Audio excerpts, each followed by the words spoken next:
Hey everyone, this is Scott from Forgot to Grow Up. Welcome to another edition of ReWatching Agents of S.H.I.E.L.D. Today I'm talking about Season 5, Episode 21, The Force of Gravity. I'm just going to be starting off the plot summary, then just talking about my general thoughts after having just finished rewatching this episode.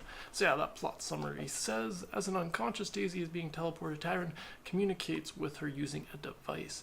Daisy destroys the device and awakens, then evades her captors. After Talbot leaves on a Quinjet for Earth, Deke rescues Coulson and May, then reunites with Daisy.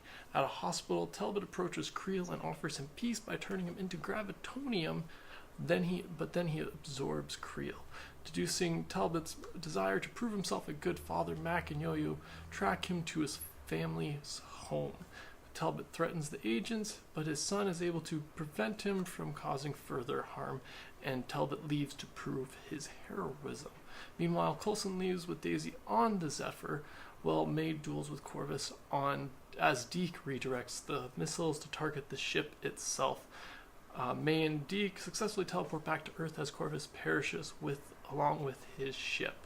On the Zephyr, Coulson is attacked by a Romarth and begins to bleed out as his condition worsens. At the lighthouse, Fitz and Sims explain that the remaining centipede serum can be combined with Daisy's mother's DNA or with the Odeon, which would respectively allow the team to either save Coulson or stop Talbot. Elsewhere, Talbot captures Polly and Robin and asks Robin for the location of the gravitonium.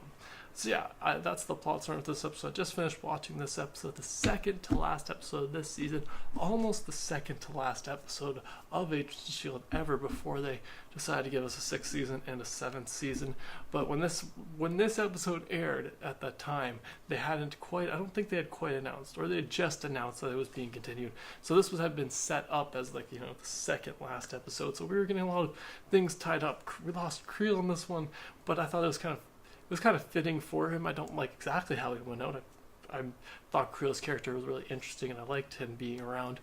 And the fact that he just gets absorbed by Talbot is kind of fitting, especially since those two have had such a connection these past few seasons. So I like that, especially with Talbot being like, oh, we're going to work together, and Talbot pretty much just kind of using him in a sense. But I thought it was still kind of almost a fitting end for him, and we get to we get an ending for Creel's story just before we get to the end of the season. A couple other things that they happen in this one. We get a few more Infinity War tie-ins in this one, very brief ones with Mac actually having seen some of the devastation that it was caused by the initial battle in Infinity War that happened in New York. Well, not battle, but the first invasion in New York. Not invasion, that's not the right word. When the ship come down to New York at the beginning of Infinity War, so you saw a little bit of devastation from that. Mac kind of learning what's going on elsewhere in the world, but then I'm still not having a time to address it, which I really enjoy that they both are dealing with this and they aren't, because Talbot kind of thinks that he's going to go, get the powers to go fight Thanos, but at the same time, the team doesn't know that that's kind of what he's trying to do. So it's kind of interesting to see how that kind of plays out, how they have it tied in, but not overly tied in. But yeah, I really enjoyed this episode before that. Another thing I enjoyed is seeing Daisy escape the, device thing. That was a cool little thing, her, being strong enough to quake this device off her head even when she's unconscious, or her consciousness is somewhere else. It was just a cool little thing. I like that Deke saved May and Coulson, and that they're really surprised, but also happy to see him. But then they also get a little bit, get a little frustrated with Deke, because Deke's Deke, and he can't read the alien language that he, that was on the lighthouse that he, spent his whole life seeing. But at the same time, he had a good point. It's not like they were teaching classes on that. And he does know zero. So that was a fun little bit. There's a conversation between Fitz and Simmons in this one, which again really ties into the fact that this was originally supposed to be the second to last episode, which is they were talking about how the centipede serums brought them full circle. That was the first mission that they went on, and it was the first episode of Agents of S.H.I.E.L.D., and now we've come full circle, just as the Gemma unit says that. They've come full circle, and then that leads to Fitz saying, yeah, it's coming to the end of days. And I'm like, ooh, you guys, you writers really put those little things in there just to kind of highlight this was really meant to be, originally was supposed to be the ending of this show, especially with the next episode being called The End.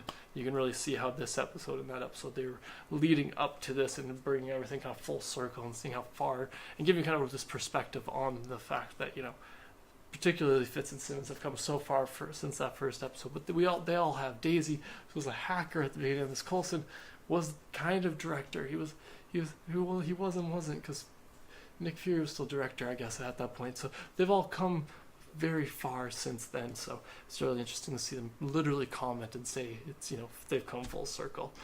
This episode we also finally get May and Coulson's kiss. Nice big spectacle thing. I like that we get Daisy being like, what? Okay. And then Coulson hot lips after that. I also like that he got his shield out for her while doing it. It was a great moment. It's just a happy moment for those two. Again, it's funny to think about how this fits into the second last episode if we didn't get these the next couple seasons that will be coming out. So it's just really interesting to kind of, when you rewatch this and thinking about the fact that this was originally supposed to be the second to last episode, and that's when they finally snuck in those two kissing. Just a kind of funny thing. What else do I have? Oh yeah, and then we just kind of end with the Coulson or save the world thing, which ties back to what Yo-Yo's future self had told her about how they break the cycle. And so that's just really interesting to go into the next episode. But yeah, that's all my thoughts for this episode of Agents of S.H.I.E.L.D. Be sure to let me know in the comments below what you thought about this episode. Thanks again for joining me today. Subscribe to the channel if you haven't already. Have a good one.